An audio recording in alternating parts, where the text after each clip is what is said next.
What the little boy thought when he handed over those 5 barley loaves and 2 fish. Could he have known what would become of them? How they would feed the 5,000? Or was there some fear, some trepidation, some uncertainty in his heart?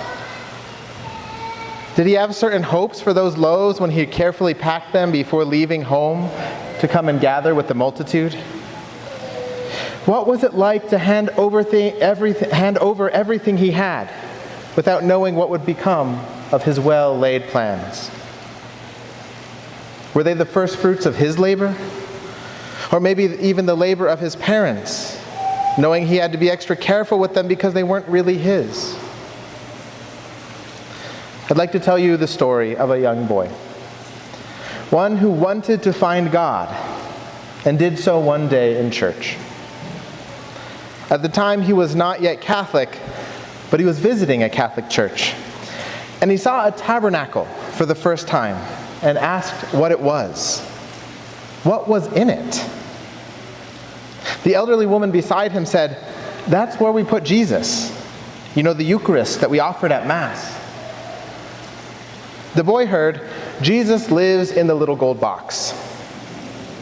But from that point forward, he was hooked. He didn't want to go anywhere else. All the other churches he went to loved to talk about Jesus, but this one church had Jesus right there in front of him. What more could he want when God gave himself in the sacrament through Jesus Christ? As he grew, he kept thinking, well, what am I to do with my life? Well, he thought, if God gave himself to us, then I need to figure out how to give myself back to God. Make a long story short, eventually he figured out that God wanted him to be a priest. But when he first realized this, he thought, what's the best kind of priest I could be? And for quite some time he thought, I'll be a Jesuit. What would be more exciting than working on the edge of the world or serving in radical ways or teaching at a prestigious university? It seemed that his heart was set on doing big things, or at least on doing his things. But one day, somewhat unexpectedly, he encountered a small monastery, unknown and out of the way. And there was something about that odd collection of diverse men there. They seemed to really give themselves to one another and to the communities they served. Not because it was exciting or flashy or prestigious, but because it was what God had asked of them and what was needed by those who depended on them. So he thought to himself, maybe the best kind of priest isn't the one who does the most or biggest things, but the one who gives most of what he has and who he is. But there weren't many people, there weren't many men at this monastery. So the now young man thought, they might not have a future.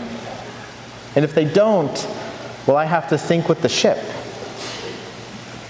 But he knew if he didn't take that risk to give himself to them, it would help ensure the future was bleak for everyone. So he took the risk and made the plunge. And as he grew as a young religious, he dreamed one day of what his life would be. And he had a great passion for the poor. He remembered how much he wanted to love when he was a child, how much he knew there was to give, and how much need he saw. And so after many years of study, he returned home and was ordained. And he got to live out for a time all that he had planned and hoped for. He worked with the poor and in communities that had nothing of material worth, and life seemed good. Maybe a little too good. His star rose quickly. His ministries are honored with national awards, and they grew, and so did the impact of his work and the prominence of his career. And then came invitations for job offers, fancy places in Washington, D.C. and New York. But he knew that he had given himself to this little monastery and the people it served. Soon it was clear that as his little community struggled to survive, so too the hunger of the world around it grew larger. And so the question was no longer, how do I want to give, but how do I need to give? And he remembered what drew him to that little monastery. It wasn't about who does the most or the biggest things, but who can give the most with what they have. He no longer knew what would become of his own barley loaves and his fish. The gifts he thought he had and the plans he had for how they would be used seemed to no longer be a reality. Someone else needed them, and he had to share them in new ways. And quickly he was asked to serve in a parish, to work in vocations ministry, to try and build a future for his small and shrinking community, and to act as a formator and accompany young men who, against all odds, were still inspired to take a risk on an unknown future, because it's what they believed God had asked of them. And before he knew it, nothing of what he had hoped and dreamed would come to pass. And there was sadness and uncertainty in his heart. Until one day he surprised himself, or better, God surprised him. His small community was in a crisis. There were too many people to feed and not enough men to feed them. And it seemed that his community was going to have to leave their oldest ministry. But something inside of himself said, I think I can do that. I can serve that community. And this surprised everyone, but most especially himself, because when he came to the monastery, he professed, I will do anything, but I will never be a pastor. And yet here he was, saying, forget all that I had planned for my few loaves. They belonged to the people over there. By now I'm sure you have realized that this little boy is me. And now here we are together.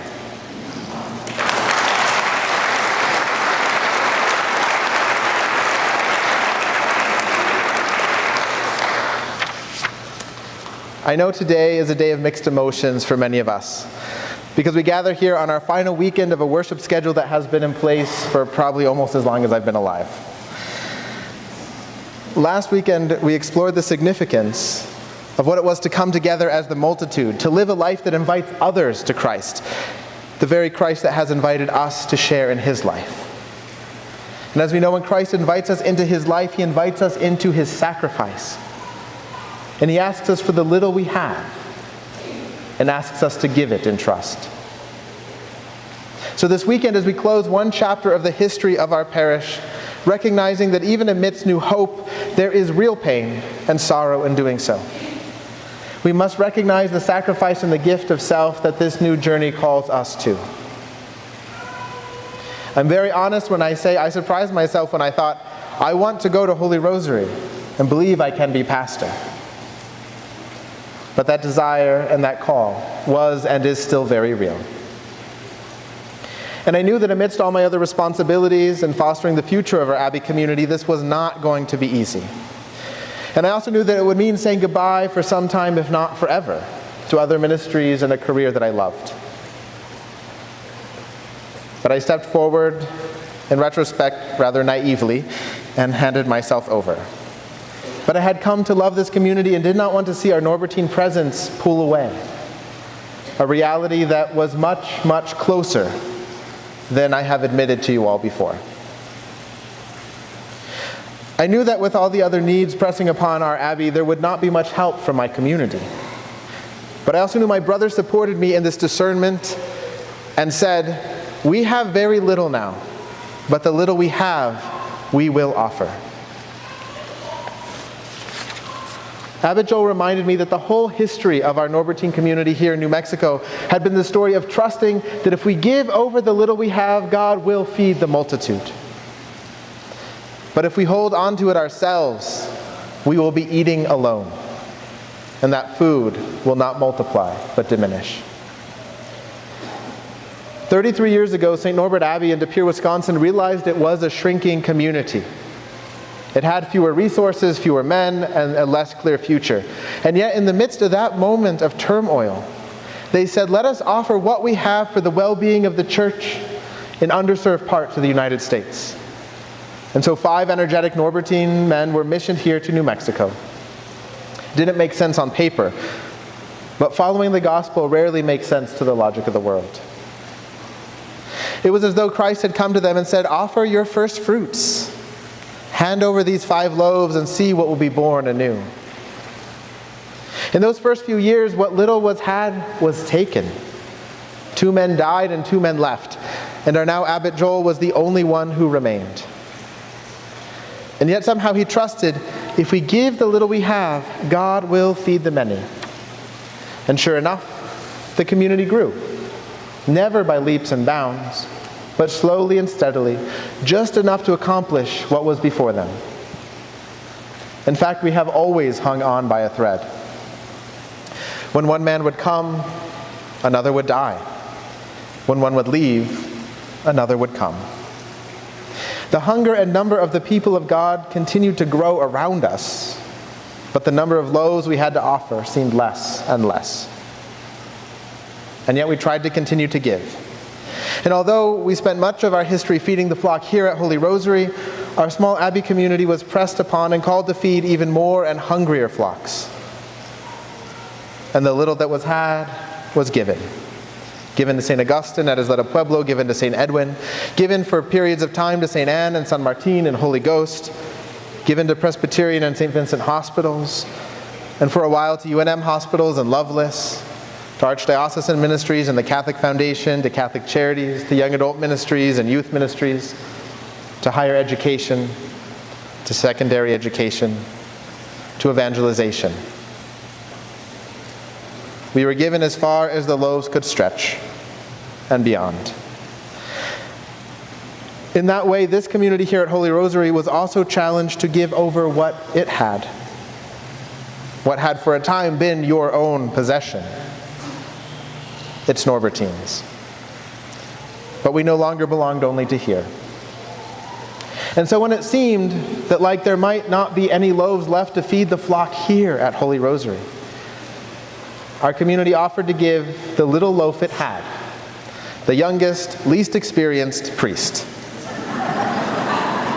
Shows how much we love you.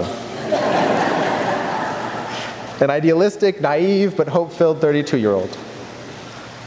But not as the scraps from the table, I hope, but maybe from the first fruits that could be offered, as the first New Mexican-born Norbertine, and trust that with what little we had, God could continue to feed the multitude. And so I've tried in my short tenure here so far to follow in that legacy of giving the best, to follow in the legacy of giving that my little Abbey community had taught me. To offer the very little I have. That even in the midst of my own limited experience and short-sightedness, my own uncertain hesitations, my own self-conscious and fearful doubts, that if I give all that I have left, God will be able to do more than I could have hoped for or imagined. And so when I came to you to ask you to give up something so core to our life as a parish, as the very schedule and pattern by which we worship, it is true that it was for what I believed would enrich us as a community. But it was also because it was the only way that I knew I could fully give myself to you. And so I remember the boy and his loaves and fish from the gospel. It is he who I picture when I haven't seen my brothers for 4 days in a row, or when my mother sarcastically asks if I've seen her only son or has he gone missing. Or when I crash into bed after having spent 18 hours straight here at Holy Rosary. It's in those moments that I wonder, do I have enough loaves to give? But it's also in those moments that I see with greater clarity how much sacrifice I have also asked of you for the sake of this community. And so when I see the heartache and the challenge that all these changes taking place so fast are causing to many, I ask myself, could there have been another way? But then I also have to ask, then who else would have to go unfed? Or at late nights when I sit up carrying a certain burden of shame, knowing all the better ways that we could have gone about this, and yet realizing we cannot go back in time. But as I think many of you know, when we fall into those places of doubt and despair, or judgment or self-loathing, that we must be reminded that the question is not, do I have enough to give? Because the answer will always be no. But rather, what God can do with the little I have. If there is one thing I have consistently learned in my life as a religious and a priest, it is that only when it feels like there is nothing left, we discover how much God offers through us. It is only then that we know it's not me, not my talents, not my intellect, or my vision, or my power, but God's grace that touches lives and sustains us. If the little boy in the gospel would have never let go of those loaves and fish, never trusted that something would become of them beyond his imagining, the multitude would have gone hungry. He would have been fed for a time, but he would have eaten alone. For many of us, this is a time of turmoil and uncertainty, of pain, a call to let go, and of having to hand over many things. But as I said last week, although I may be your shepherd, I am also a sheep. So our sacrifice is both yours and mine. And yet in the midst of all of this, or in fact, I believe precisely because of all of it, this is a time of unprecedented hope and trust for us as a community of faith. Because it's in these moments when we can let go of the very things to which we cling and trust that if we offer the little we have, God will do great things. That we see the beauty of our life of faith is precisely through sacrifice. And through that we see the grandeur of God, the one who loves us to the end. When Jesus lifted up the very small offering that boy had, he gave thanks. He did not bemoan its insufficiency. And so we too give thanks for what we do have, even if not as much as we would have desired. For we know it is sufficient for God's grace to work in us. And so as we gather again next weekend, around this same altar, maybe with some new faces, and certainly at a new time, we know we are encountering the very same sacrifice of Christ, that gift of his very self.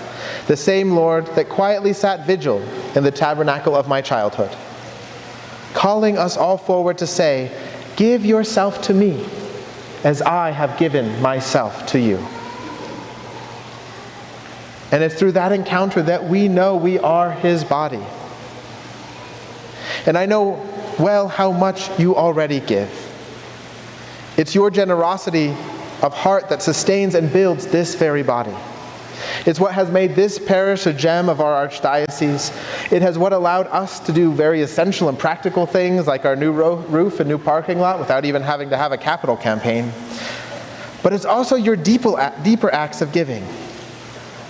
Like all of you who welcomed for the past week 4 homeless families to our parish community. And all of the other quiet and unsung acts of sacrifice that I hear from you through the screen in the confessional. The doubts you carry of how little you feel you have to give to those you've sacrificed for your children, for your aging parents, for your spouses, for your neighbors. It's when we are challenged to give of ourselves that we grow in the vision that Paul had for our calling, as he urges us to live in a manner worthy of the call we have received, in humility and gentleness and patience, bearing with one another through love. For ultimately it's a call to unity in our one Lord, our one faith, and our one baptism. And so now we stand at the threshold of a time to heed that call in a new way. The challenge of acting in a manner worthy of that call. To ask precisely how God has asked us to give of ourselves now. And it's also a challenge for us to call forth members of our body to give themselves to God and his people as consecrated religious and as priests.